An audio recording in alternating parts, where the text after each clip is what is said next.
Ever heard of a naval battle that felt more like a medieval brawl? I'm talking about a time when a U.S. destroyer literally rammed a Nazi U-boat, and the sailors fought it out with small arms, almost like pirates.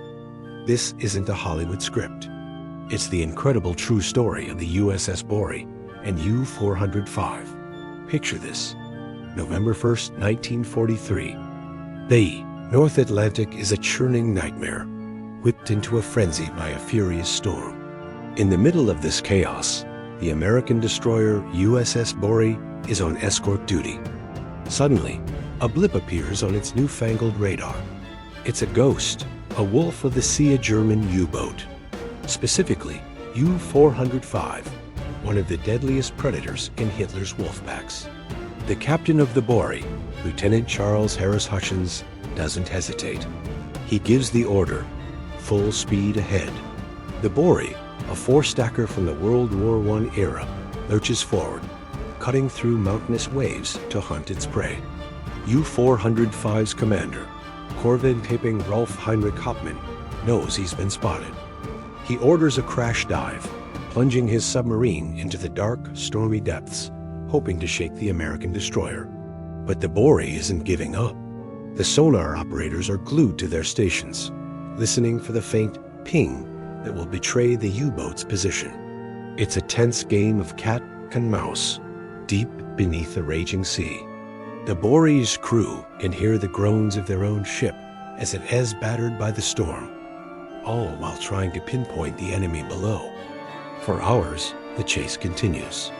The sonar contact is lost, then found, then lost again in the underwater turmoil caused by the storm. Finally, a solid contact. Hutchins has him. He maneuvers the Borie directly over the U-boat's position. Standby depth charges. The order rings out. Then, giant canisters filled with high explosives are rolled off the stern. They sink into the black water, set to detonate at a specific depth. The crew waits, hearts pounding.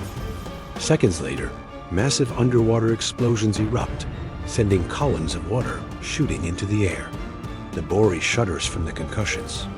Down below, U-405 is rocked violently. Lights flicker and die. Pipes burst.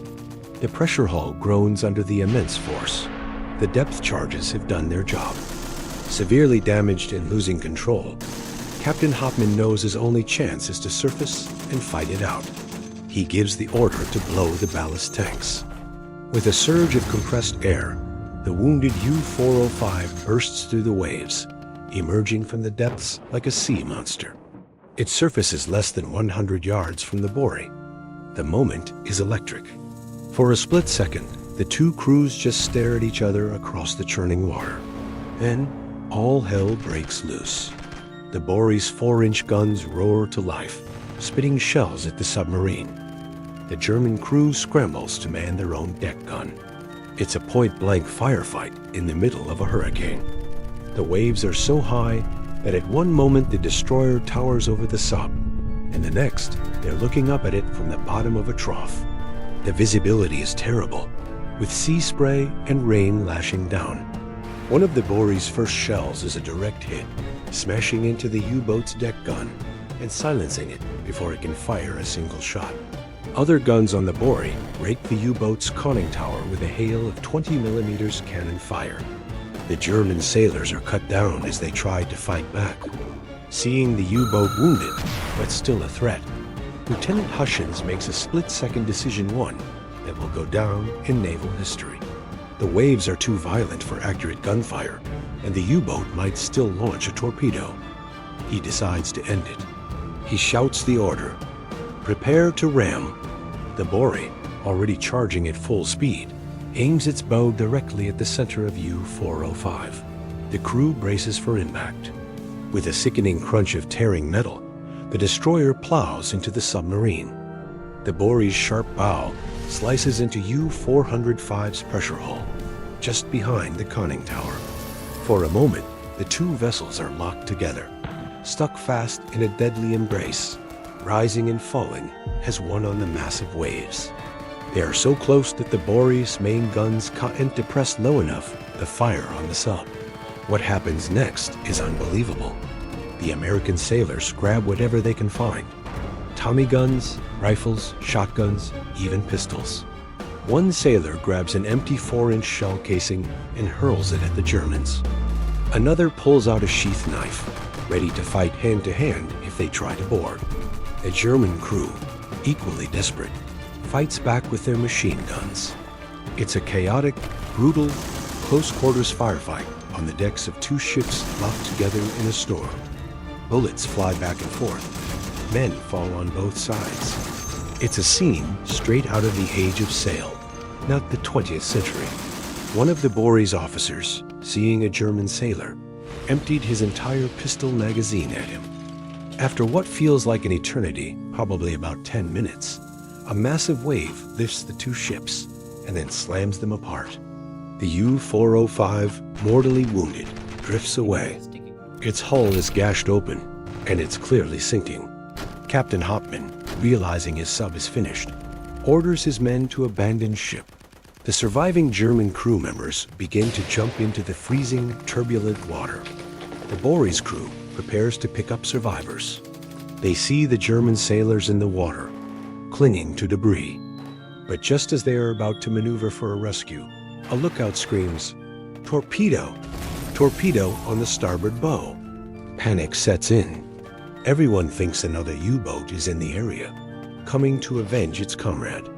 Hutchins is faced with an impossible choice: risk his ship and his entire crew to save the enemy, or save his own men. He makes the brutal calculation of war. He orders the Borie to turn away and evade the torpedo. The ship leaves the German sailors behind in the raging sea. Tragically, the torpedo was likely a dud, a circular running torpedo fired from the sinking U-405 itself. But in the heat of the moment, no one could have known. None of the 49 crewmen of U-405 survived. The battle was over, but the Borie's ordeal was not. The ramming had saved them from the U-boat, but it had also doomed their own ship. The Borie's bow was smashed and crumpled. Seawater was flooding into the forward compartments. The engines were damaged. As the storm continued to rage, it became clear that the old destroyer was breaking apart. For hours, the crew fought to save their ship. They shifted weight, jettisoned everything they could topside gear, torpedoes, even their guns, to try and keep the bow from sinking. But it was a losing battle. The ship was slowly succumbing to the sea. The next day, a message was sent: commenced sinking. Need assistance. Rescue ships were on their way, but time was running out. Hutchins gave the final, heartbreaking order: abandon ship. The crew inflated their life rafts and jumped into the cold Atlantic. They had won their battle, but lost their ship. During the desperate struggle to survive in the water, 27 American sailors were lost. The rest were picked up by friendly ships the following day. The heavily damaged, abandoned hulk of the USS Borie was finally sunk by a friendly bomber to prevent it from falling into enemy hands. For his incredible bravery and unorthodox tactics, Lieutenant Charles Hutchins was awarded the Navy Cross, one of the nation's highest military decorations. The Battle of the USS Borie and U-405 remains one of the most savage and unusual naval encounters of World War II, a testament to the desperation and sheer grit of the sailors who fought it. It's a story that reminds us that behind the grand strategies of war, there are moments of raw, primal combat where survival depends on courage, quick thinking, and sometimes a willingness to do the unthinkable. Thanks for watching, and if you found this piece of history as fascinating as I did, be sure to like, subscribe, and hit that notification bell for more incredible stories.